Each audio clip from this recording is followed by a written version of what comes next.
Shalom saudara terkasih, salam jumpa bersama saya Romo Anselmus Amo MSC dalam renungan pada hari Senin biasa pekan yang ke-16.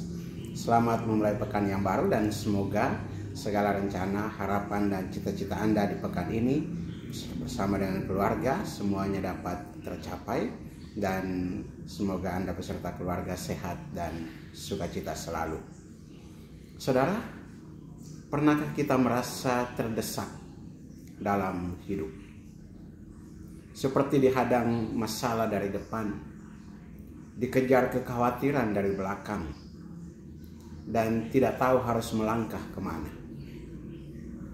Seperti umat Israel yang berdiri di depan Laut Teberau.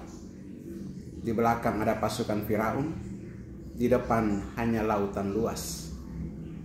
Harapan tampak pupus. Namun justru dalam saat seperti itulah Allah menunjukkan kuasanya. Saya teringat akan kisah seorang ibu sederhana di pedalaman NTT.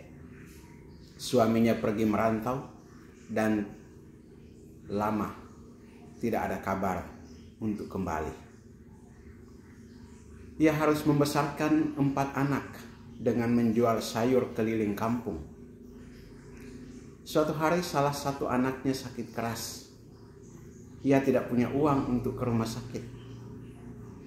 Tapi alih-alih putus asa, ia berlutut dan berdoa dengan tangis. Tuhan, Engkaulah yang menyembuhkan. Aku tidak tahu bagaimana caranya, tetapi aku percaya Engkau bisa.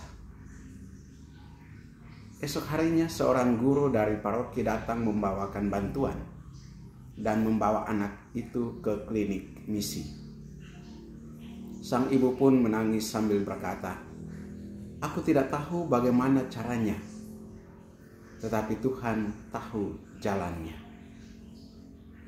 Saudara-saudara yang terkasih, kisah serupa kita dengarkan hari ini dalam kitab Keluaran. Ketika umat Israel diperhadapkan pada kemustahilan. Namun Allah berfirman kepada Musa, "Mengapa engkau berseru-seru kepadaku? Katakanlah kepada orang Israel supaya mereka berangkat." Lalu Allah membelah Laut Merah, Laut Teberau itu. Jalan pun terbuka di tengah laut. Ini bukan sekedar kisah dramatis, tetapi gambaran nyata dari penyelamatan Allah. Dalam Injil hari ini, Yesus menegur orang-orang yang meminta tanda dari surga. Angkatan yang jahat dan tidak setia ini menuntut suatu tanda, tetapi kepada mereka tidak akan diberikan tanda selain tanda Nabi Yunus. Tanda terbesar bukanlah keajaiban spektakuler, tetapi kehadiran Yesus sendiri, Sang Immanuel, Allah beserta kita.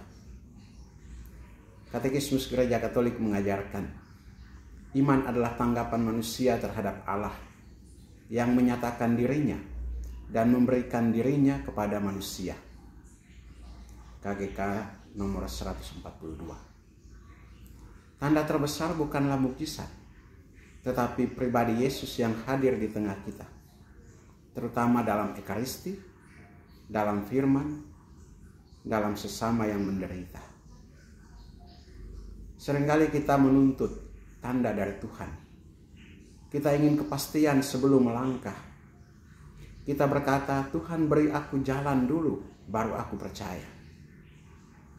Padahal Tuhan justru berkata, "Percayalah dulu, maka engkau akan melihat jalanku." Kita diajak untuk percaya bahwa saat hidup terasa buntu, justru di sanalah Tuhan akan membelah laut dalam hidup kita.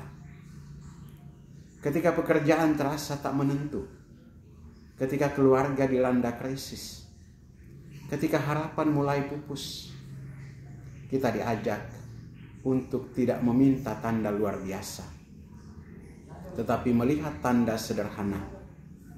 Tangan Tuhan yang bekerja melalui orang di sekitar kita, dalam doa yang dijawab dengan cara tak terduga, dalam kekuatan untuk bertahan meski tak punya alasan. Yesus adalah tanda yang cukup. Kehadirannya dalam hidup kita adalah jawaban dari segala doa. Mari hari ini, mari kita buka hati untuk percaya tanpa syarat. Kita tidak perlu menunggu tanda untuk percaya, sebab kehadiran Kristus sudah cukup menjadi alasan untuk tetap melangkah. Kita diutus untuk menjadi tanda bagi orang lain, tanda kasih, tanda pengharapan, tanda penyertaan Tuhan dalam dunia yang penuh kegelisahan ini. Jangan takut jika hidup terasa buntu, sebab Tuhan sedang mempersiapkan laut Teberau untuk terbelah bagimu. Amin. Berkat Allah yang Maha Kuasa turun dan tinggal atasmu, dalam nama Bapa dan Putra dan Roh Kudus. Amin.